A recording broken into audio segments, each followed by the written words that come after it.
അസ്സലാമു അലൈക്കും വറഹ്മത്തുള്ളാഹി. അനീഫ് അലിപ്പറമ്പാണ്. അപ്പോൾ ഒമാൻ യാത്രയിൽ എൻ്റെ ക്യാമറ കണ്ണുകളിൽ പതിഞ്ഞ ചില കാഴ്ചകൾ കൂടി നിങ്ങളിലേക്ക് എത്തിക്കുകയാണ്.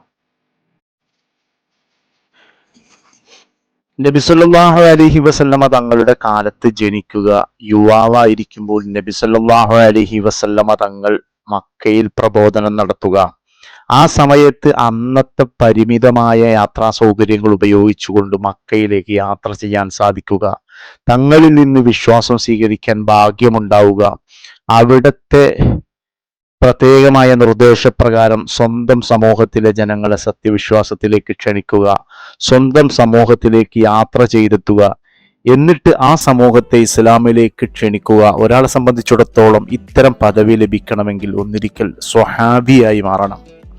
ആ രൂപത്തിലുള്ള മഹത്വം ലഭിച്ച രണ്ട് ആളുകൾ ഒമാനിലുണ്ട്. ഒന്ന് മാസിൻ ഇബ്നു ഉളുബ റളിയല്ലാഹു അൻഹു ആണ്. അവർ ഷമായിലിലാണുള്ളത്. അവിടേക്ക് ഞങ്ങൾക്ക് എത്തിപ്പെടാൻ കഴിഞ്ഞിട്ടില്ല. അദ്ദേഹത്തിന്റെ മഖ്ബറയുടെ കുറച്ചു ഭാഗം ഞാൻ അതിൽ ചേർക്കുന്നുണ്ട്.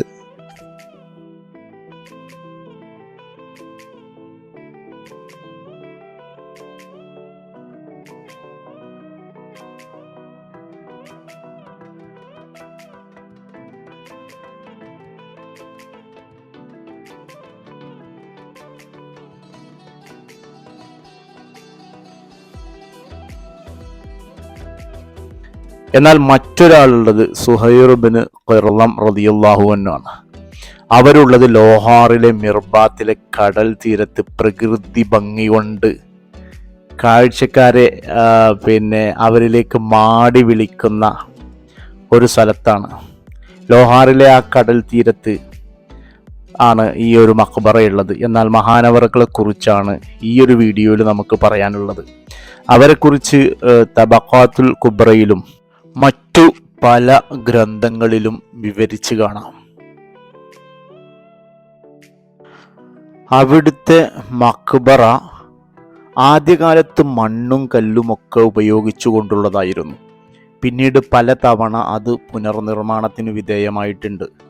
ഇന്ന് ആധുനികമായ രീതിയിലുള്ള മഖ്ബറയാണ് നമുക്കവിടെ കാണാനാവുക. പള്ളിയുടെ ഉള്ളിലാണ് മഖ്ബറ സ്ഥിതി ചെയ്യുന്നത്. ഖിബിലയിൽ നിന്നും ഒരൽപ്പം ദിശ മാറിയാണ് ഈ ഒരു മഖ്ബറയുള്ളത്.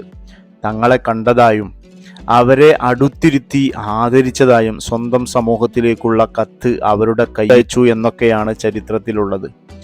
ഒമാനിനെ സംബന്ധിച്ചിടത്തോളം വളരെ പ്രധാനപ്പെട്ട ഒരു സ്മാരകം കൂടിയാണ് കേട്ടോ ഈ ഒരു മഖ്ബറ. നബി സല്ലല്ലാഹു അലൈഹി വസല്ലമ തങ്ങളുടെ ഇസ്ലാമിക ജാഗരണത്തിൻ്റെ ആദ്യകാലത്ത് തന്നെ ഇസ്ലാം ഇവിടെ എത്തിയിട്ടുണ്ട് എന്നതിൻ്റെ ഏറ്റവും വലിയ തെളിവ് കൂടിയാണിത്. ബാത്ത് പോർട്ടിൻ്റെ കുറച്ചപ്പുറത്ത് വളരെ നയനമനോഹരമായ ബീച്ചിൻ്റെ സമീപത്താണ് ഈ ഒരു ഖബർ നമുക്ക് കാണാൻ കഴിയുക. മഖ്ബറയുടെ പിന്നിലായിട്ട് നമുക്ക് കാണാൻ കഴിയുന്ന വളരെ മനോഹരമായ പാറക്കെട്ടുകളുണ്ട്. നല്ല കടൽ വ്യൂ ഉണ്ട് കേട്ടോ. എല്ലാം പ്രശാന്ത സുന്ദരമായ ഒരു അന്തരീക്ഷമാണ് ഇവിടെ നമുക്ക് കാണാൻ കഴിയുക. മാത്രമല്ല സ്വദേശികളും വിദേശികളും വളരെ കവനീയമായി ഈ ഒരു മഖ്ബറ പരിപാലിക്കുന്നുണ്ട് കേട്ടോ. നൂറുകണക്കിന് ആളുകളാണ് ദിനേനെ ഈ ഒരു മഖ്ബറ സന്ദർശിക്കാൻ വേണ്ടി ഇവിടെ വരുന്നത്.